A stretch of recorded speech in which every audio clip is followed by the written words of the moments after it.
ल म चाहिँ यहाँ पुरै मास्क सास लगाएर बसिरहेको छु। अगाडि सुमन सर हुनुहुन्छ अनि आज चाहिँ हामी अगाडिपट्टि घुम्न गइरहेको छौँ। कहाँ कहाँ पुगिन्छ अब त्यो चाहिँ पुरा भ्लग हेर्नुपर्छ तपाईँहरूले। हाम्रो थानकोटको पपुलर दाइको म पेट्रोल हाल्न छौँ। यहाँनिर हामी निस्किन्छौँ। पैसा दिइसक्नुभयो। अब अगाडि जान्छौँ। यहाँ गाडीहरू पुरै भएर तर मजा आइरहेको पछाडिपट्टि बसेर जाउँ जाउँ जाउँ साम सर जाउँ। तर यो हेलिकप्टरको फ्यान कहाँ हो छैन त। हामी त उड्नेमा पो हिँड्ने मान्छे त किन गुड्नेमा हिँडिरहेको छौँ। ल यहाँ सर हेर्दै हुनुहुन्छ मजाले तन्की तन्की। म पनि हिँडिरहेको छु हिँड्नु चाहिँ तर केही छैन के गर्नु। आजको दिन त वेदर चाहिँ यस्तो दामी छ। अहिले फर्किँदा चाहिँ गेडागुडी भिज्छ भन्ने डर भइसक्यो पानीले। डराइ हिँड्नै पर्छ के गर्नु। ल ल यहाँ चाहिँ ठ्याक्कै हामी चेकपोस्ट आइसकेको छ। यता माथि चन्द्रगिरीतिर जाने बाटो छ। अब यहाँतिर हामी चाहिँ अब सर यहाँ चाहिँ पुरै के हो पुरै हरियो हरियो देख्छु त। सबै के हो जङ्गलको गाडीहरू आयो क्या यहाँ त। सबै जङ्गलकोतिर छिरे त। ल यो त लेडिज कलर छ त। बुढीको चोइसमा किनेको क्या गाडी पनि।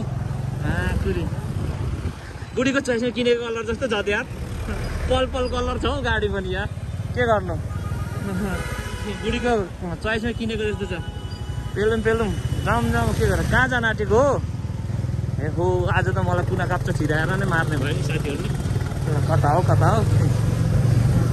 कुना गल्ली काप्चा पुरै हिँडिरहेको छु।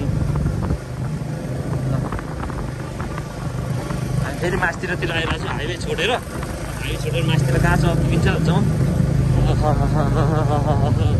सबै कुरा हल्लियो मेरो त पछाडिपट्टिबाट मात्रै। अलिकति अन्डर चाहिँ टाइटै लाउनु पर्ने नहल्लिने खालकै नभए गाह्रो र जस्तो तिम्रो त जिनको बेल्टले गर्दा चेपिएछ। आफ्नो ट्र्याक छ अन्डाको सुरु नहल्लिरह त के हो अन्त कुरै बुझ्दिनँ थियो यार। झेक्दै कस्तो नेपाली बोल्नु मन जान्छ क्या मलाई फेरि। ल लेसको ल यहाँ चाहिँ गेटबाट मास्तिर खिचेर जाउँ।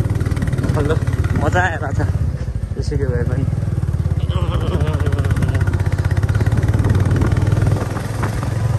जिन्दगीमा सानो लागेको छ भने छिनमै पानी पर्ने छिनमै घाम लाग्ने साला बैशाखको महिना पनि।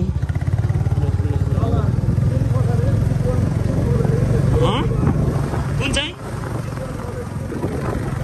यो पनि ल ट्याक्कै यहाँ घर आइसकेको छौँ। अब एकछिन यहाँ के सामान निकाल्ने होला।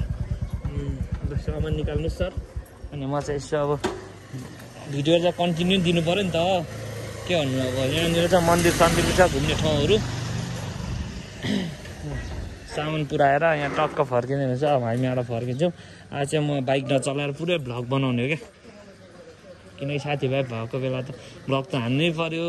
धेरै भयो भ्लग नआएको पनि के भन्नु। अब खुवाइ भन्छन् के भने बुझ्नु सुन्नु छैन गाह्रो छ हो। ल फेरि एकछिनमै भेटौँ ल।